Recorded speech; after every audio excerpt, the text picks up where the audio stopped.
Selamat pagi sahabat seri Anugerah. Senang bertemu kembali dengan saudara-saudara. Sebelum melakukan aktivitas, ada baiknya kita disapa oleh firman Tuhan. Marilah kita berdoa.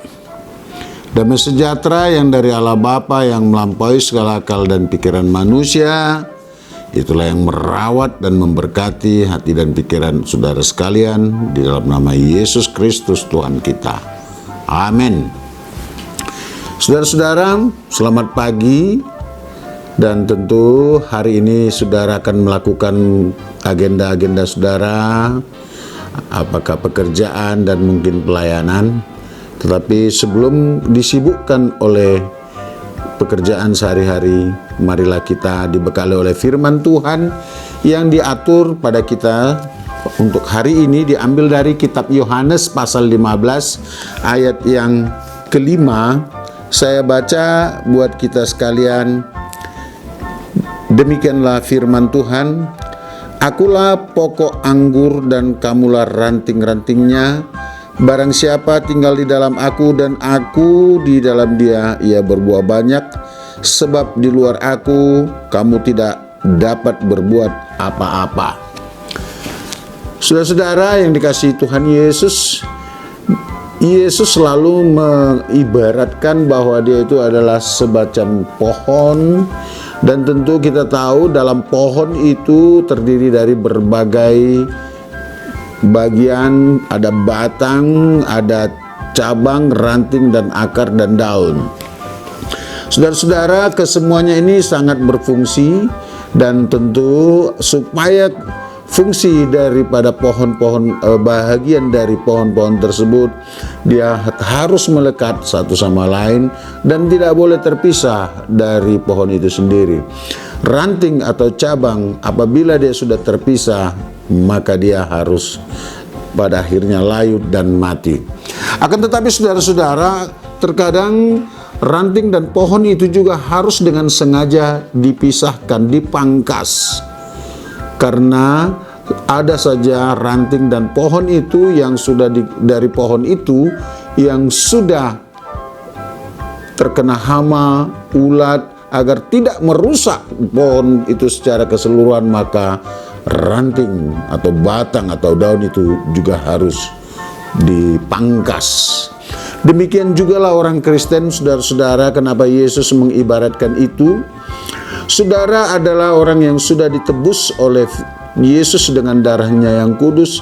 Dengan demikian saudara adalah milik atau umat kekasih-kekasih Tuhan Yesus yang dia sayangi, yang dia mau berkorban untuk apa. Bahkan bahwa kalau seandainya kita adalah bahagian dari ranting dari Yesus, tadinya semua sudah berulat, tetapi kita tidak dipangkas, malahan Yesus membebaskan kita. Ulat-ulat atau dosa-dosa yang kita perbuat, yang manusia perbuat, telah dibasmi, telah disemprot, atau akan mungkin dalam bahasa pertanian dibasmi, disemprot dengan anti hama. Tetapi dalam kerohanian kita, kebusukan-kebusukan yang ada dalam hati dan pikiran kita yang menjadikan kita umat berdosa telah dibasuh dengan darah Kristus. Saudara-saudara, harus kita ketahui bahwa hanya di dalam pohon itulah, hanya menyatu di dalam pohon itulah ranting itu bisa berbuah banyak. Tetapi begitu terpisah, maka dia akan habis dan mati, diinjak-injak atau bahkan mungkin dibakar.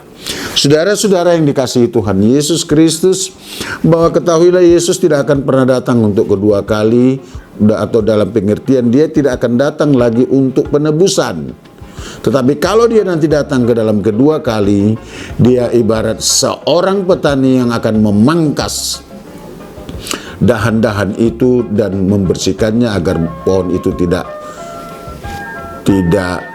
binasa, dan tentu akan sangat sakit karena ranting yang dipangkas itu dikumpulkan dan kemudian dibakar. Saudara, Yesus tidak akan tersalib untuk kedua kalinya. Yesus tidak akan tidak akan menjalani jalan salib lagi, via dolorosa untuk kedua kalinya. Tetapi penebusan itu telah dilakukan sekali untuk selama-lamanya. Engkau sudah dibaptis di dalam nama Allah Bapa, Putra dan Roh Kudus. Engkau sudah ditebus dengan darah suci Kristus. Maka saudara adalah milik Yesus, dan oleh sebab itu Yesus mengatakan, akulah pokok anggur yang baik dan engkau adalah rantingnya. Engkau harus tinggal di dalam Yesus. Engkau adalah milik Kristus. Hanya di dalam Kristus engkau bisa berbuah banyak, dan hanya di dalam Kristus semua hama tidak akan bisa menaklukkanmu. Apakah itu hama kebencian, apakah itu hama kerakusan, keserakahan, semua hilang di dalam Yesus. Karena orang yang di dalam Yesus pastilah orang yang penuh dengan kasih, damai sejahtera, dan dia akan dengan sukacita untuk menabur kebaikan, membantu saudara-saudaranya yang lain, memberikan sentuhan kasih sayang kepada yang lain, mendoakan kepada yang lain. Itulah buah-buahmu. Engkau akan berbuah, engkau akan menjadi saluran berkat, dan tentu berkat juga akan melimpah untukmu. Saudara, tinggallah di dalam Kristus, dan hanya di dalam Kristus engkau berbuah. Dan tentu sekali lagi saya katakan, hanya di dalam Kristus, orang yang di dalam Kristus, dia mau menjadi saluran berkat, menabur kebaikan.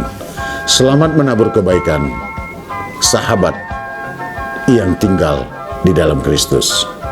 Amin.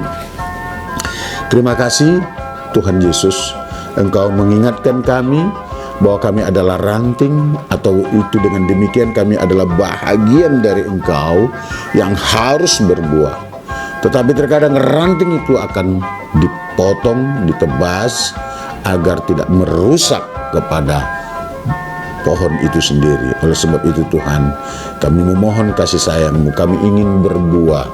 Maka kasihani kami Tuhan, tuntun kami dengan Roh-Mu yang kudus, sehingga kami tetap di dalam Engkau, dan izinkan kami untuk menghasilkan buah yang baik untuk kemuliaan nama-Mu. Kuatkan kami untuk menaburkan kebaikan. Amin.